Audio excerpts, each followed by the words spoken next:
नमस्कार जय Jagannath welcome to my कुन्नी ब्लॉग आपण समस्त को पवित्र सांब दशमी अनेक अनेक शुभेच्छा और शुभकामना। सकाल उठी थर थर शीतर गला बेलू एपटे अजाई समस्ते लगी पड़ी पूरा ठाकुर भोग प्रस्तुत करेंगे जेहेतु आपण मैंने मोर गोटे फैमिली तो मुझे सहित जेहेतु सबकि सेयार करुच्ची तो सांब दशमी ब्लॉगटा आपण सहित केमी न सेयार करी तो आपण मैंने सांब दशमी कौन कौन कले निहाती कमेंट माध्यम जनइबे।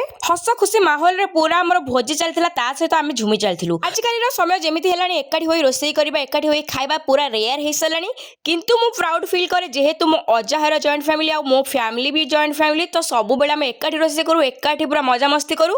तो आपण मैंने भिडियो भी देखिथे तो एमती सारा ब्लेसिंग दिंतु कि आम परिवार सब बड़े एमती एकाठी रहू। सांब दशमी माने सूर्य नारायण को पूजा एठी देखि पारुथिबे मो सान आई पूरा कलाकृति करिबार लागिछन्ती। आपण भाबनी भाबुथिबे की कलाकृति एक्चुअली जंतुणी रे हमर हुए कहार कान खराब होइथिले कानर हुए पेट नाक आखि ए सब होई कि ठाकुर को पूजा करा जाए। मोर आई जने आनी कि मते मुहाटे देथिले जेहेतु आपण माने जानिछन्ती मो खाउरी नानी बिना खाइबारे मोर वीडियो आरंभ हुएनी तो एठी आपण माने जेमते देखुथिबे एकत्रित होई समस्त पूरा सूर्य नारायण को पूजा करूछन्ती मनरे मनरे ध्याई बसिछन्ती केमिति तांकर परिवार समस्त भलरे रहंतु समस्त एकाठी होई बसी गलु आमे प्रसाद सेवन करबाकू हाउ हाउ साउ साउ गाउ गाउ ढाउ ढाउ ए वाट तो आपण मन रखिथिबे निहाती एमिति करके म खाइ दे। आपण माने दया करी एई गां छी को टिके ब्लेसिंग दियंतु आ सपोर्ट करंतु ताहाले म आगु को बढ़ी परिबी। तो आपण माने जल्दी जल्दी जाई कि पारिकोत ब्लॉगर स्मृति पायल चैनल को YouTube रे सब्सक्राइब कर दियंतु थ्रेड इंस्टाग्राम आ फेसबुक रे फॉलो कर दियंतु आ जदि मो वीडियो आपण मानको भलो लागुची ताहाले गोटे लाइक टे कर दियंतु। समस्तकर पूजा विधि जेहेतु नियारा तो आपण मानक आडे केमिति सांब दशमी पालन करा जाय निहाती कमेंट माध्यम रे जणैबे।